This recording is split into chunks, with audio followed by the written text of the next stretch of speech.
Today's video does have a point, but I'm going to tell a story. I'm going to start with one story, I'm going to circle to another story, then I'm going to bring it all together. So let me start with this. I'm sometimes competitive. That sounds strange as a lead-in, but if you ask my friend Kelvin, who I told him I was going to mention him in the video, and my friend Holly, I can be competitive sometimes. These days, I'm competitive when it comes to walking. I have a Fitbit, and I try to walk anywhere between 6 and 10 miles a day. During winter, because I live in central New York and our weather is not necessarily great during the winter, I do most of my walking in the house, or I'll go to one of the malls and I will walk around just to get my steps in.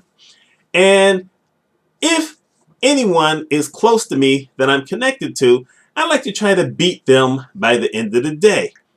Most of the time I'm successful because I do this steadily.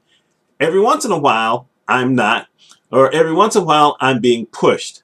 And if I'm being pushed and I see that someone is close, then I will go out of my way to beat them so that I end up with the most steps at the end of the day. Now, that may sound a little strange and weird, especially at someone my age. I'm 58 years old. But you know what? I'm actually used to winning a lot. Back in the early days, and you know what? Let's go back to when I was 11 years old. I discovered that I was pretty good at sports, at least some sports. I was good at basketball. I was good at baseball. I was good at bowling. I was horrible at soccer. And I don't know if I was good at football or not. You know what? It was just a bunch of guys getting together and, we had our teams. I was good at football because my team almost always won. I've never played organized football. I lived in northern Maine. We didn't play organized football.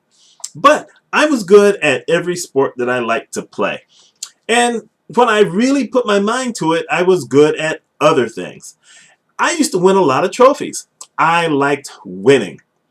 But one of those weird things that happened is that over the course of my early life, most of the time when I won, I wasn't happy.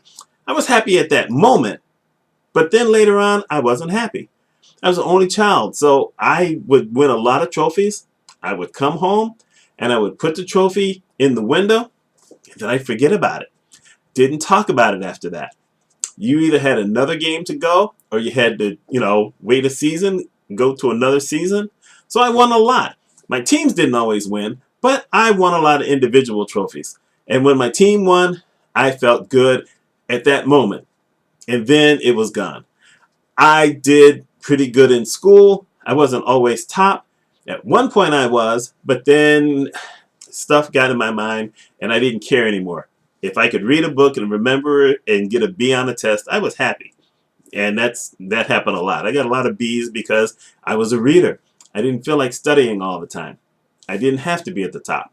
Although, like I said, every once in a while, here and there, if I felt there was someone who was maybe pushing me or challenging me at something, then I just wanted to beat them.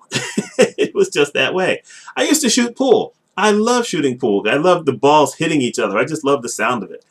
But if it was in a tournament, then I had to try to win.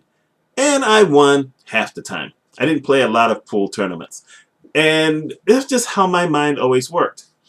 And I continued that mindset into high school when I first moved to New York. I found people who didn't necessarily like the fact that I was here. I don't want to say it was because I was black. As a matter of fact, I'm not going to say that at all. What I'm going to say is that when I moved to Liverpool back in 1975, it was not necessarily an open place for outsiders. As a matter of fact, almost any friends, the overwhelming majority of friends I had, and it wasn't a lot, were people who had moved here, not people who were from here. So I didn't interact with a lot of other people because they didn't want to be friends. However, I ended up being the ping pong champion at the school. I was badminton champion. My team won the intramural basketball. My team won intramural baseball. My team won intramural football. And I was the captain of baseball and football. I wasn't captain of baseball. But my teams won.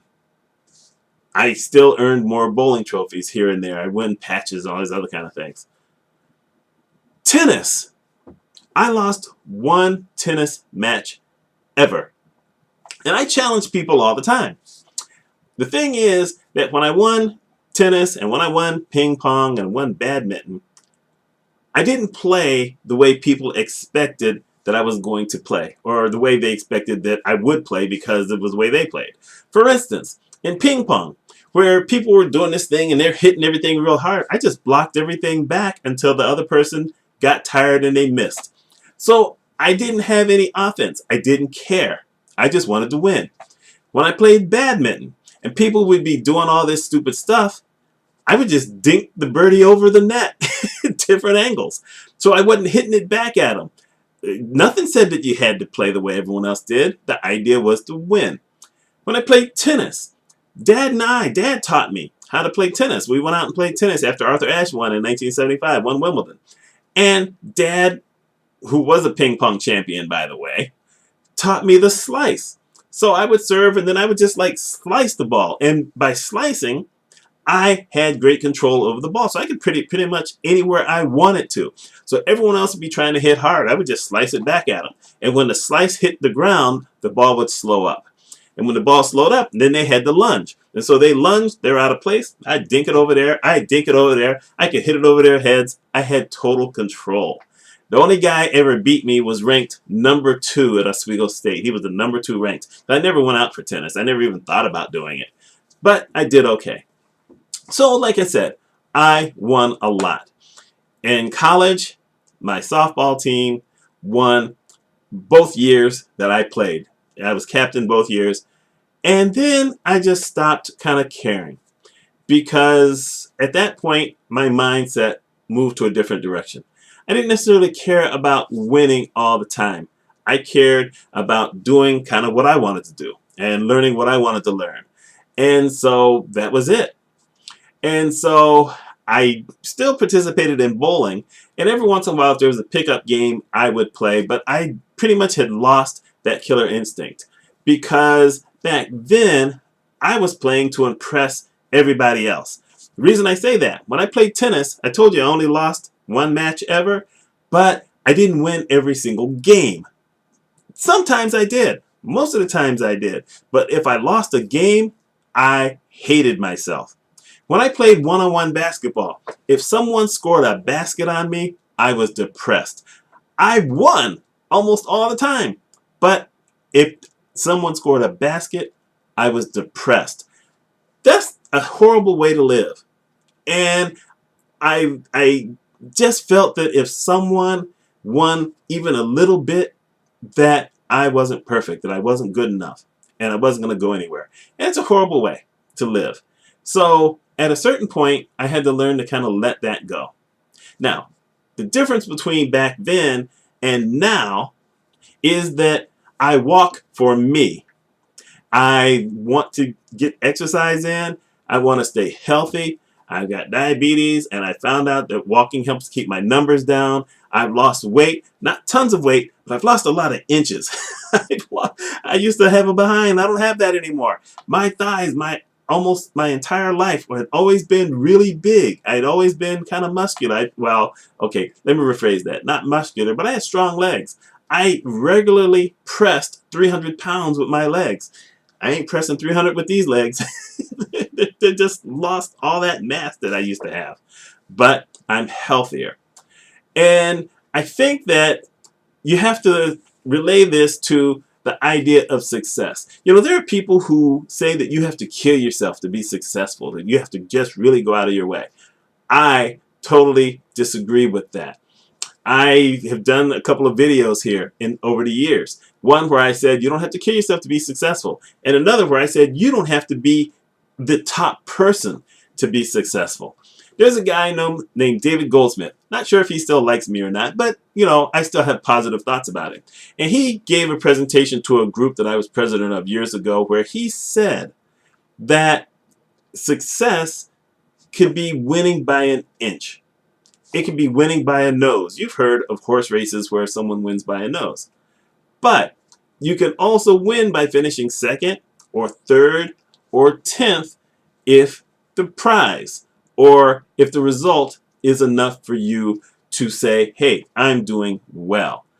Think about Facebook. Think about Microsoft.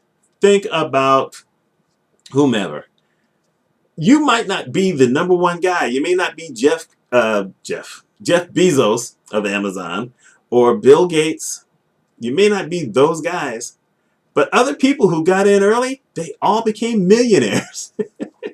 You know what? I don't have to be the big billionaire. I can be a millionaire. Steve Ballmer, who came into Microsoft later on, ended up being a billionaire.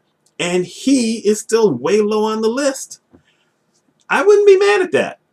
You know, for every Oprah, for every J.K. Rowling, there is someone else out there who is making really good money and living very well and not worried one bit about being at the top.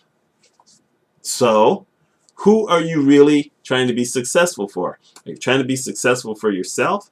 Or are you trying to be successful to show everyone else how much better you are than them? And is it enough to make you happy? That's something to think about. I want to be successful. I have a certain dollar amount that I'd love to have in the bank. But I remember what Jack Canfield said in The Secret, when he said that he was trying to sell his book, the first chicken soup book that he came out with, and he hoped to make $100,000 in the first year. And he made $92,000. And he said, you know what? I didn't cry. I only made $92,000. I said, wow, we did really well. That was a big number back then. They were only selling the books for 25 cents a piece. So, you know, look at perspectives here. I think that if you look to improve yourself, if you look to better your surrounding and your situation, and you get there, you strive for the best you can get. But if the best you can get ends up getting you more than you had, you are successful. That's how I see it anyway.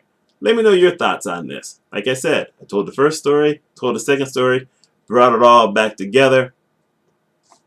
I think it worked. Let me know your thoughts. You take care.